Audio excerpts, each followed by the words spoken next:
सुप्रभातम। पिछले क्लास में हम लोग तृतीय पाठ पढ़ रहे थे। तृतीय पाठ था डिजी भारतम। डिजी यहाँ डिजिटल के लिए था, भारतम इंडिया। तो डिजी भारतम का तात्पर्य था डिजिटल इंडिया के लिए। यह जो डिजिटल इंडिया पाठ था यह निबंधात्मक पाठ था और इसमें हम लोगों ने अपने वैज्ञानिक प्रगति के विभिन्न आयामों को देखा था। इसमें हम लोग पढ़ रहे थे कि आज संपूर्ण विश्व में डिजिटल इंडिया की चर्चा सुनी जाती है ना। और समय परिवर्तन के साथ साथ हमारी आवश्यकताएं भी बदलती रहती हैं। जैसे हम देखते हैं कि प्राचीन काल में हमारा जो ज्ञान का आदान प्रदान था वह मौखिक था। फिर समय के साथ परिवर्तन हुआ और कालांतर में तालपत्र पर, भोजपत्र पर लेखन प्रारंभ हुआ। क्योंकि जब मौखिक ज्ञान का आदान प्रदान होता था तो धीरे धीरे यह अनुभव किया जाने लगा कि हो सकता है भविष्य में धीरे धीरे कुछ ज्ञान की शायद मौखिक में उतना याद ना हो, कुछ स्मरण समय के साथ साथ कुछ रह जाए। तो इस तरह से कुछ भी ज्ञान विद्या का लोप ना हो, इसलिए हुआ कि नहीं, लेखन भी आवश्यक है। लिखित रूप से भी सामग्री जो ज्ञान की परंपरा है वह सुरक्षित रहनी चाहिए। तो इस तरह से लेखन कार्य प्रारंभ हुआ और प्रारंभ में तालपत्र पर और भोजपत्र पर ही लेखन प्रारंभ हुआ। उसके बाद काफ़ी समय तक इस क्रम से धीरे धीरे और आगे प्रगति हुई और करगदस्य लेखन्याः च आविष्कारेण। करगद यानी कागज और लेखन्याः लेखनी यानी कागज और पेन का क्रम से आविष्कार हुआ और जिसके माध्यम से हम लोगों ने अपने अपने मनोगत भावों को, अपने मन के भावों को, भावनाओं को कागज के ऊपर लिखना प्रारंभ किया। यहाँ तक हम लोग पिछले क्लास में पढ़ चुके थे। उसके आगे आज देखते हैं टंकण यंत्र से आविष्कारेण। टंकण यंत्र यानी टाइपराइटिंग मशीन, टाइपिंग मशीन जो आती है। तो टंकण यंत्र से आविष्कारेण जब लेखन प्रारंभ हो गया उसके बाद फिर हम लोगों ने यह अनुभव किया कि लिखित जो सामग्री है, जैसे मान लीजिए पेन से कुछ लिखा हुआ है, तो वह जो सामग्री है वो बहुत अधिक दिनों तक सुरक्षित नहीं रह सकती। समय के साथ मान लीजिए पेन से लिखा हुआ, उस पर पानी गिर गया या कुछ भी, तो वो बहुत जल्दी नष्ट हो जाती थी। तो लेखन सामग्री तो है, लिखित तो है, लेकिन वह अधिक दिन तक स्थायी नहीं रह सकती थी। तो इसलिए फिर टंकण यंत्र का आविष्कार हुआ। फिर लोगों ने क्या, जो भी लिखित सामग्री थी उसको टाइपिंग करके, टंकण यंत्र से टाइपिंग करते हैं, तो टाइपिंग करके फिर वो रखी जाती थी, वो अपेक्षाकृत अधिक दिनों तक सुरक्षित रह सकता था। तो इसीलिए फिर टंकण यंत्र का आविष्कार हुआ। तो वही कह रहे हैं कि टंकण यंत्र से आविष्कारेण, फिर टंकण यंत्र का आविष्कार हुआ।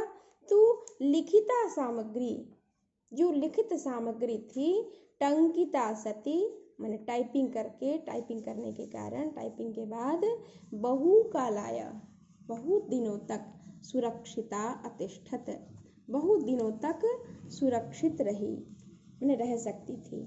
वैज्ञानिक प्रविधेः प्रगति यात्रा अपि पुनरपि अग्रे गता। उसके बाद फिर कालांतर में वैज्ञानिक की बहुत सारी जो विधियां हैं, हमारी जो प्रगति की यात्रा थी, पुनरपि अग्रे गता, हम और आगे बढ़े। और आगे बढ़ के और क्या हुआ, अब आप देखते हैं कि अभी टाइपिंग मशीन हुई, फिर शुरू में सिर्फ मैनुअल टाइप था, बाद में फिर इलेक्ट्रो टाइप आया। तो इलेक्ट्रो टाइप से क्या होता था कि टाइपिंग तो हो जाती थी, लेकिन जो आजकल कंप्यूटर में लेटर बड़ा कर लेते हैं, छोटा कर लेते हैं, तरह तरह के फ़ॉन्ट है, उसमें लिखने का माध्यम अलग अलग हो सकता है, जहाँ चाहे बड़ा लेटर कर सकते हैं, जहाँ चाहे छोटा कर सकते हैं। तो वह टाइपिंग में मैनुअल टाइप और इलेक्ट्रो टाइप में नहीं था। तो इसलिए पहले टाइपिंग मशीन आई, फिर इलेक्ट्रो टाइप आया, फिर क्रमशः हम लोग प्रगति यात्रा पुनरपि अग्रे गता, हमारी प्रगति की यात्रा और आगे बढ़ी। और अद्य आज सर्वाणि कार्याणि, हमारे जितने भी कार्य हैं, संगणक नामकेन यंत्रेण साधितानि भवन्ति। संगणक नामकेन यंत्रेण, संगणक यानी कंप्यूटर, तो संगणक नाम के न यंत्रेण यानी संगणक नाम के यंत्र के द्वारा यानी कंप्यूटर के द्वारा साधितानि भवन्ति, साधित होते हैं, यानी हमारे जो सभी कार्य हैं वो कंप्यूटर नामक यंत्र के द्वारा पूर्ण किए जाते हैं। समाचार पत्राणि, जो न्यूज़पेपर वगैरह है, समाचार पत्र हैं, पुस्तकानि च, और जो किताबें हैं, कंप्यूटर माध्यमेन, कंप्यूटर के माध्यम से, पठ्यन्ते लिख्यन्ते च, पढ़ा जाता है और लिखा जाता है। पहले मान लीजिए समाचार पत्र में कुछ किसी को आर्टिकल देना है, कोई न्यूज़ देना है, तो उसको पहले कागज़ में रफ में लिखते थे, फिर उसको फेयर करके एक साइड में लिख के देते थे, तब वो जाके छपता था। पुस्तकों को लिखने के लिए कितनी बार कॉपी में रफ होता था, फिर फाइनल करके लिख के देते थे, फिर छपता था। लेकिन अभी क्या है, डायरेक्ट हम नेट पे सीधे लिखते हैं और सेंड कर देते हैं। तो उसी को कह रहे हैं कि समाचार पत्र का जो भी सामग्री है, पुस्तकों की जो भी सामग्री है, वह सब कंप्यूटर के माध्यम से ही पठ्यन्ते लिख्यन्ते च, पढ़ा जाता है और लिखा जाता है। आज आप देखते हैं कि बहुत लोग समाचार पत्र न मंगा करके आप मोबाइल में डाउनलोड कर लेते हैं। जो न्यूज़पेपर पढ़ना है, उस न्यूज़पेपर को आप मोबाइल में डाउनलोड करते हैं, तो सारा न्यूज़ आप मोबाइल से पढ़ सकते हैं। कंप्यूटर के माध्यम से, नेट के माध्यम से उसको आप पढ़ सकते हैं। किताबें हैं, पहले किताबों के लिए एक एक छोटी छोटी किताबों के लिए दूर दूर की लाइब्रेरी में, पुस्तकालयों में हमें जाना पड़ता था। अभी क्या है, किसी भी पुस्तक का कुछ भी रेफरेंस, कुछ भी कहीं देखना है तो नेट के माध्यम से वो हम तुरंत निकाल लेते हैं। तो वही यहाँ कह रहे हैं कि ये सारा कार्य जो है पुस्तकों का, समाचार पत्रों का, कंप्यूटर के माध्यम से पढ़ा और लिखा जाता है। कागज उद्योग, जो कागज का उद्योग था, यानी जहाँ जब कागज का जहाँ निर्माण होता है, कागज का उद्योग जहाँ है, वृक्षाणाम उपयोगेन, कागज के उद्योग में ने, कागज के निर्माण में जहाँ कागज बनता है तो वहाँ वृक्षों के उपयोग की होता है, वृक्षों का उपयोग होता है, यानी वृक्षों की जो लकड़ियाँ हैं उन सब की आवश्यकता होती है। तो जब लकड़ी की आवश्यकता होगी तो क्या होगा, वृक्ष काटे जाएंगे।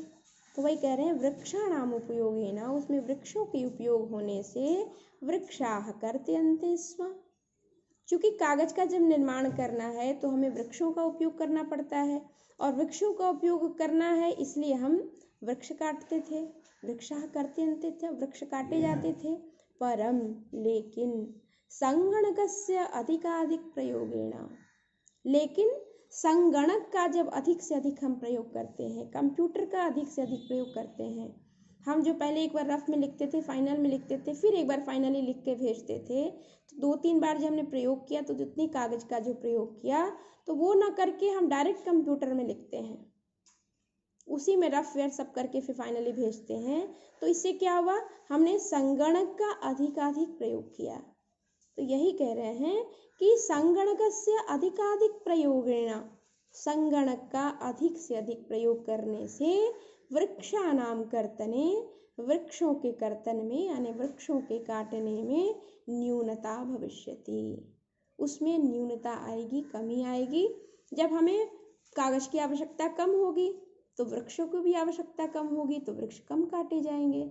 इति विश्वासः, ऐसा हमारा विश्वास है कि हम यदि कागज का कम प्रयोग करेंगे तो हमें वृक्ष भी कम काटने पड़ेंगे, वृक्ष नहीं काटने पड़ेंगे।